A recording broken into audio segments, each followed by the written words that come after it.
جب ذیقات کا چاند طلوع ہو گیا تو نبی صلی اللہ علیہ وسلم نے صحابہ کرام رضی اللہ عنہم کو حکم دیا کہ اپنے عمرے کی قضا کے طور پر عمرہ کریں، اور کوئی بھی آدمی حدیبیہ میں حاضر تھا پیچھے نہ رہے۔ چنانچہ اس مدت میں جو لوگ شہید ہو چکے تھے انہیں چھوڑ کر بقیہ سب لوگ روانہ ہوئے، اور اہل حدیبیہ کے سوا کچھ اور لوگ بھی عمرہ کرنے کے لیے ہمراہ نکلے۔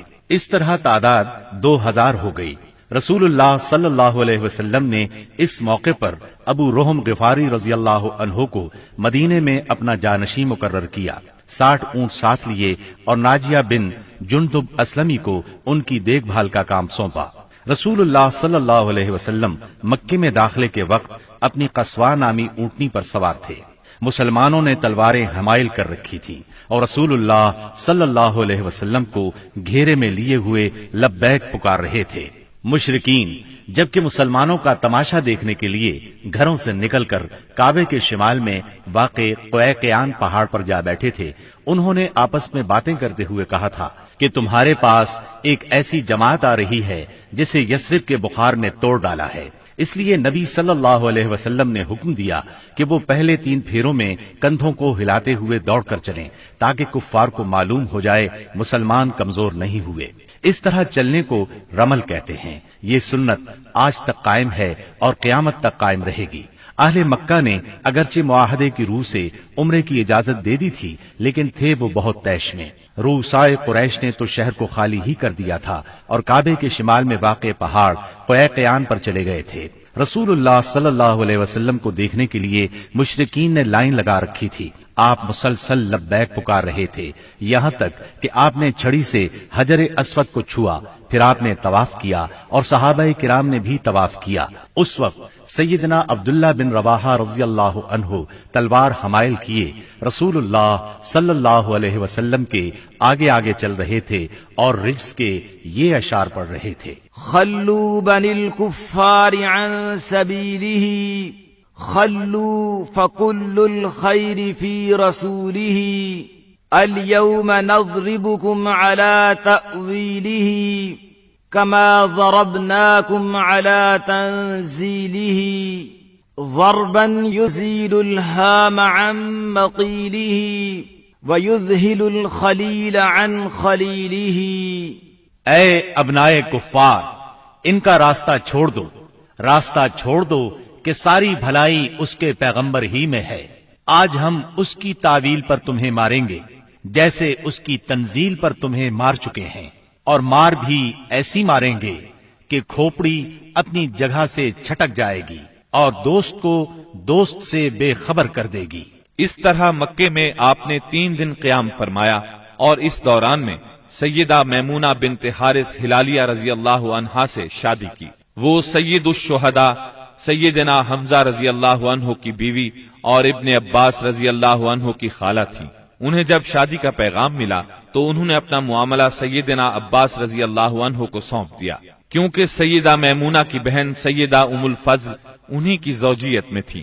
سیدنا عباس نے نبی صلی اللہ علیہ وسلم سے ان کی شادی کر دی۔ 3 دن گزرنے کے بعد قریش نے پیغام بھیجا کہ معاہدے کی شرط پوری ہو چکی ہے، اب مسلمانوں کو چاہیے کہ مکہ سے چلے جائیں۔ آپ نے یہ پیغام ملتے ہی روانگی کا حکم صادر فرما دیا اور وعدے کے مطابق شہر خالی کر دیا۔ موتا اردن میں بلقاء کے قریب ایک آبادی کا نام ہے، جہاں سے بیت المقدس 2 دن کی مسافت پر واقع ہے۔ یہاں کے سردار شرحبیل بن عمرو غسانی نے نبی کریم صلی اللہ علیہ وسلم کے سفیر حارث بن عمیر ازدی کو شہید کر دیا تھا۔ وہ نبی صلی اللہ علیہ وسلم کا خط لے کر اس کے پاس گئے تھے۔ اس طرح مظلوم حارث کے قتل سے سفیروں کی جانیں خطرے میں پڑ گئی تھیں، اس لیے نبی کریم صلی اللہ علیہ وسلم نے قریباً 3000 کی فوج زید بن حارثہ رضی اللہ عنہ کے ہمراہ روانہ کی اور فرمایا اگر زید شہید ہو جائیں تو جعفر امیر ہوں اور جعفر شہید ہو جائیں تو عبداللہ بن رواحہ امیر ہوں گے۔ اسلامی لشکر شمال کی طرف بڑھتا ہوا معان پہنچا اور یہیں لشکر نے پڑاؤ ڈالا اور جاسوسوں نے اطلاع پہنچائی کہ ہرقل قیصر روم بلقاء کے علاقے میں مآب کے مقام پر 1,00,000 رومیوں کا لشکر لے کر خیمہ زن ہے اور اس کے جھنڈے تلے عرب کے صحرا نشین عیسائی قبائل لخم، جزام، بلقین، بہرا، اور بلیجی وغیرہ کے بھی قریباً 1,00,000 آدمی شہنشاہ ہرقل کی آمد پر وہاں جمع تھے۔ اس لیے حاکم غسان نے ہرقل سے مدد کی درخواست کی۔ ہرقل نے اس کی مدد کے لیے فوج بھیج دی۔ اس طرح مسلمانوں کے مقابلے میں اتنی بڑی فوج آ گئی۔ مسلمان صرف 3,000 تھے اور دشمن 1,00,000 سے زیادہ۔ مورخین نے ان کی تعداد 1,50,000 تک لکھی ہے۔ اتنی بڑی تعداد دیکھ کر مسلمان سوچ میں پڑ گئے۔ اس کے بارے میں انہوں نے آپس میں مشورہ کیا تو کچھ لوگوں کا خیال تھا کہ ہم رسول اللہ صلی اللہ علیہ وسلم کو تحریری طور پر دشمن کی تعداد کی اطلاع دیں۔ رسول اللہ صلی اللہ علیہ وسلم کی طرف سے مزید کمک ملے گی یا کوئی اور حکم ملے گا اور اس کی تعمیل کی جائے گی۔ لیکن سیدنا عبداللہ بن رواحہ رضی اللہ عنہ نے اس رائے کی مخالفت کرتے ہوئے مسلمانوں سے فرمایا، ہم فتح اور شکست کے لیے نہیں، اللہ کی رضا کے لیے میدان میں آئے ہیں، لہٰذا فتح اور شکست سے بے نیاز ہو کر لڑو۔ انہوں نے یہ الفاظ کہہ کر لوگوں کو مزید گرما دیا، لوگو اللہ کی قسم، جس چیز سے آپ کترا رہے ہیں یہ تو وہی شہادت ہے جس کی طلب میں آپ لوگ نکلے ہیں۔ ہم تو محض اس دین کے بل پر لڑتے ہیں جس سے اللہ نے ہمیں مشرف کیا ہے، اس لیے آگے بڑھو، ہمیں 2 بھلائیوں میں سے ایک بھلائی ضرور حاصل ہوگی، ہم غالب آئیں گے یا شہادت سے سرفراز ہوں گے۔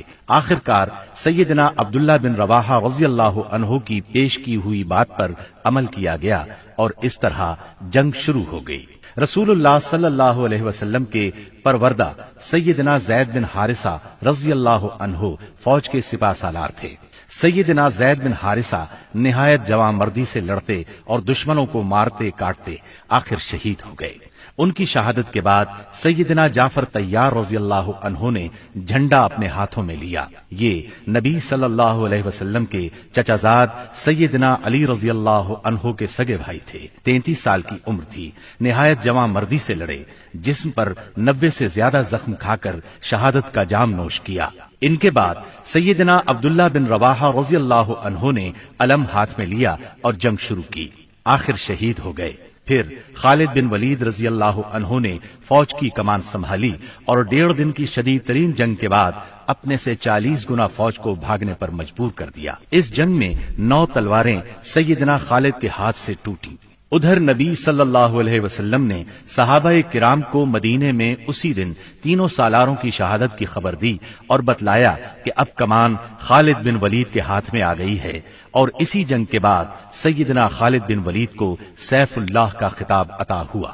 صلح حدیبیہ کو منعقد ہوئے 1.25 سال گزر چکے تھے اور ہجرت کا 8واں سال ختم ہونے کو تھا کہ کفار مکہ نے عہد شکنی کی۔ ہوا یہ کہ قبیلہ بنو بکر نے جو کفار کا معاون اور حلیف تھا، قبیلہ بنو خزاعہ پر حملہ کر دیا۔ یہ قبیلہ مسلمانوں کا حلیف تھا۔ اس کے نتیجے میں بنو خزاعہ کو شدید جانی و مالی نقصان پہنچا۔ ان بیچاروں نے امان بھی مانگی، بھاگ کر خانہ کعبہ میں پناہ بھی لی، مگر انہیں ہر جگہ بے دریغ قتل کیا گیا۔ یہ مظلوم جب الہک یعنی اپنے اللہ کے واسطے کر کے رحم کی درخواست کرتے تھے تو یہ ظالم ان کے جواب میں کہتے تھے لا الہ الیوم، یعنی آج اللہ کوئی چیز نہیں۔ مظلوموں کے بچے کچے 40 آدمیوں نے بھاگ کر اپنی جان بچا لی تھی۔ یہ لوگ نبی صلی اللہ علیہ وسلم کی خدمت میں پہنچے اور اپنی مظلومی اور بربادی کی داستان سنائی۔ عامر بن سالم خزائی نے پردرد نظم میں تمام واقعات سنائے۔ اس نظم کے چند اشعار کا ترجمہ یہ ہے: قریش نے آپ سے وعدہ خلافی کی، انہوں نے اس مضبوط معاہدے کو جو آپ سے کیا تھا توڑ ڈالا، ہمیں خشک گھاس کی طرح پامال کر دیا۔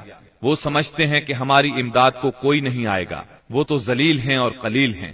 انہوں نے وطیر میں ہمیں سوتے ہوئے جا لیا، ہمیں رکوع اور سجود کی حالت میں پارا پارا کر دیا۔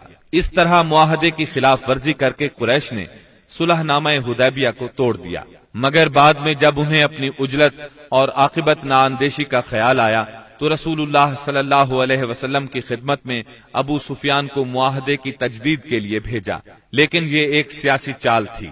رسول اللہ صلی اللہ علیہ وسلم نے انہیں کوئی جواب نہ دیا۔ ان حالات میں اس کے سوا کوئی چارہ نہ تھا کہ کفار کی سازشوں کے اس مرکز کو ہمیشہ ہمیشہ کے لیے بند کر دیا جائے، تاکہ کفار کو مسلمانوں کی طاقت کا صحیح اندازہ ہو جائے اور وہ سازش کرنے کی جرأت نہ کر سکیں، نہ فساد اور لڑائی پر آمادہ ہوں۔ چنانچہ رسول اللہ صلی اللہ علیہ وسلم 10,000 صحابہ کرام کے ساتھ ہجرت کے 8ویں سال رمضان المبارک میں مکے کی طرف روانہ ہوئے۔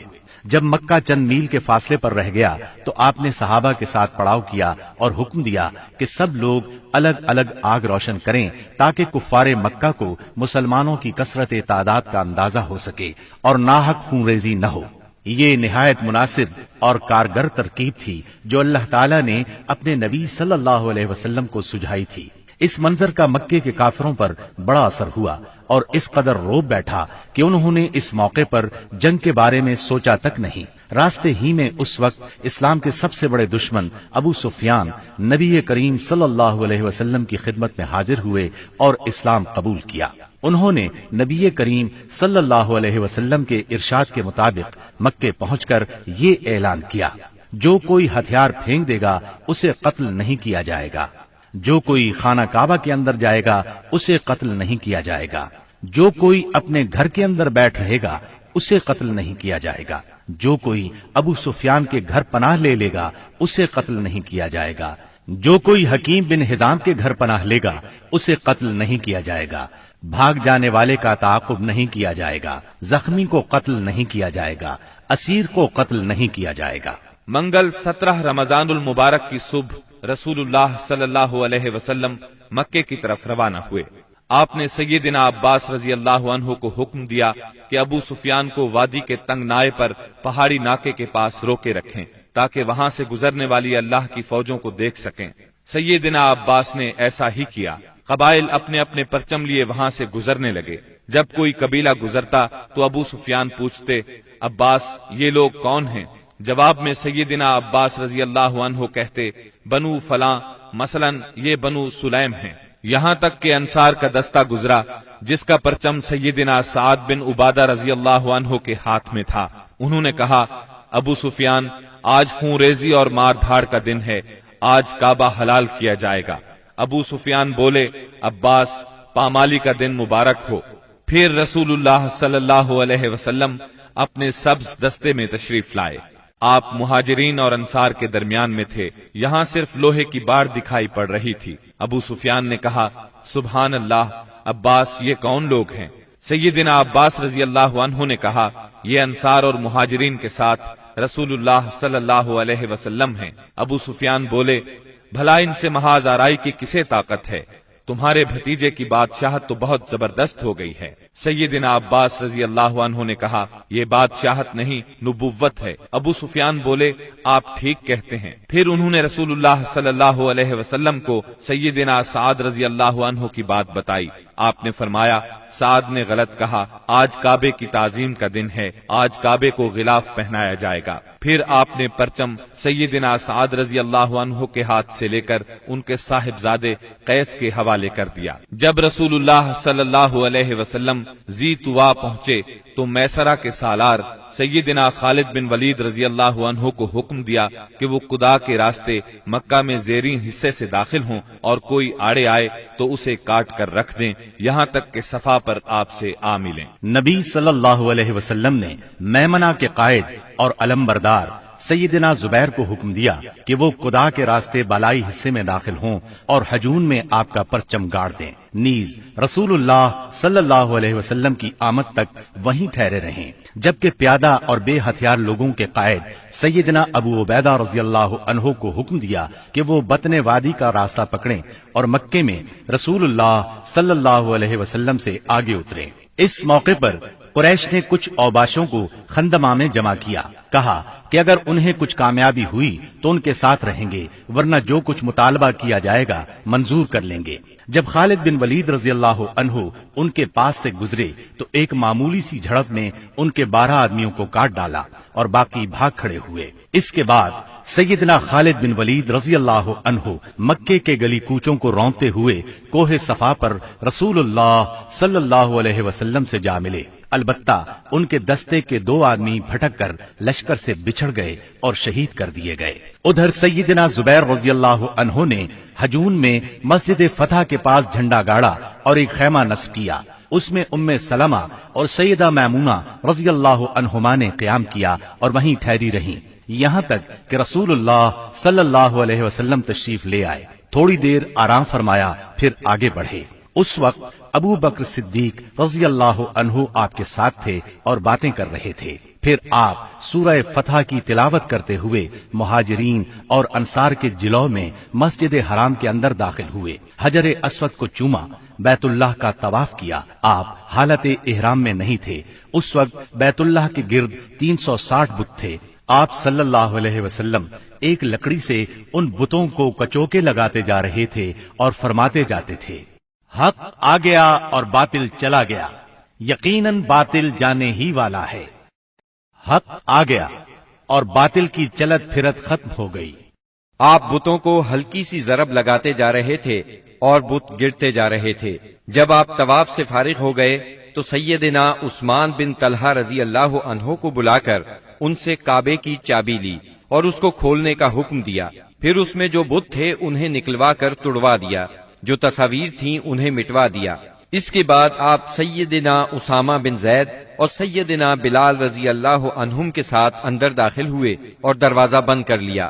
پھر دروازے کے مقابل کی دیوار کے رخ سے 3 ہاتھ کے فاصلے پر کھڑے ہوئے، اپنے بائیں 1 ستون، دائیں 2 ستون اور پیچھے 3 ستون کیے اور 2 رکعت نماز پڑھی۔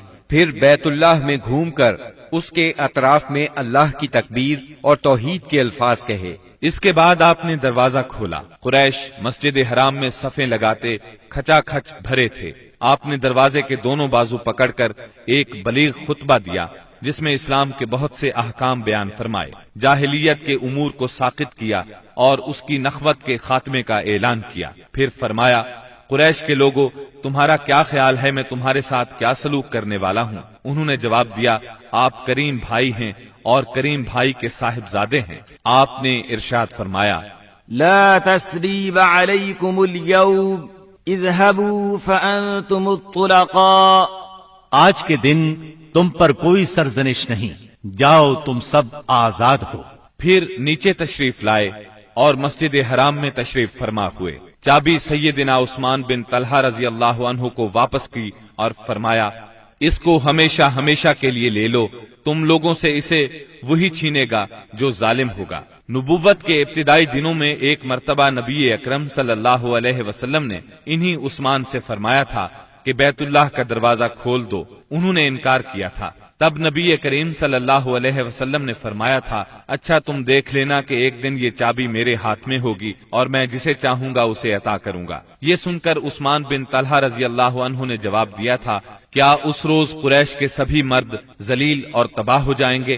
اس بات کے جواب میں آپ نے فرمایا تھا، وہ اور بھی زیادہ عزت دار ہوں گے۔ اسی روز رسول اللہ صلی اللہ علیہ وسلم ام ہانی بنت ابی طالب کے گھر میں داخل ہوئے، وہاں غسل کیا اور ان کے گھر ہی میں 8 رکعت نماز پڑھی۔ ہر 2 رکعت پر سلام پھیرا۔ یہ چاشت کا وقت تھا، اس لیے کسی نے اسے چاشت کی نماز سمجھا اور کسی نے فتح کی نماز مراد لی۔ ام ہانی نے اپنے 2 دیوروں کو پناہ دے رکھی تھی۔ سیدنا علی رضی اللہ عنہ انہیں قتل کرنا چاہتے تھے۔ اس بارے میں جب ام ہانی رضی اللہ عنہا نے بات کی تو آپ نے فرمایا، جسے تم نے پناہ دے رکھی ہے اسے ہم نے پناہ دی۔ ظہر کی نماز کا وقت ہوا تو رسول اللہ صلی اللہ علیہ وسلم نے سیدنا بلال رضی اللہ عنہ کو حکم فرمایا، بلال کعبے کی چھت پر چڑھ کر اذان دو۔ چنانچہ انہوں نے کعبے کی چھت پر چڑھ کر اذان دی۔ یہ گویا اسلام کے غلبے کا اعلان تھا، اور جس قدر یہ مشرکین کو ناگوار تھا مسلمانوں کے لیے اسی قدر خوشگوار تھا۔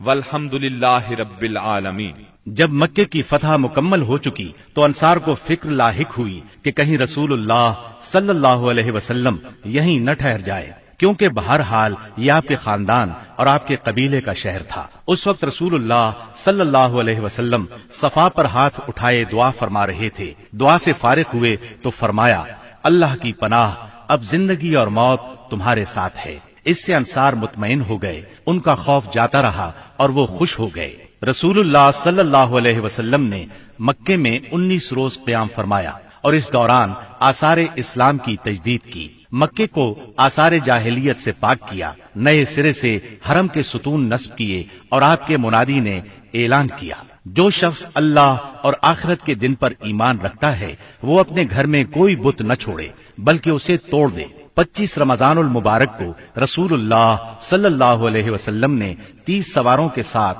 سیدنا خالد بن ولید رضی اللہ عنہ کو عزا اور اس کا بتخانہ ڈھانے کے لیے نخلا روانہ کیا۔ سیدنا خالد بن ولید نے جا کر اس کو ڈھا دیا۔ یہ مشرکین کا سب سے بڑا بت تھا۔ پھر آپ نے رمضان ہی میں سیدنا عمرو بن عاص رضی اللہ عنہ کو سوا نامی بت ڈھانے کے لیے روانہ کیا۔ یہ حذیل کا سب سے بڑا بت تھا۔ اس کا استھان مکے سے شمال مشرق میں 150 کلومیٹر کے فاصلے پر رہات نامی مقام پر تھا۔ سیدنا عمرو نے جا کر اس کو ڈھایا۔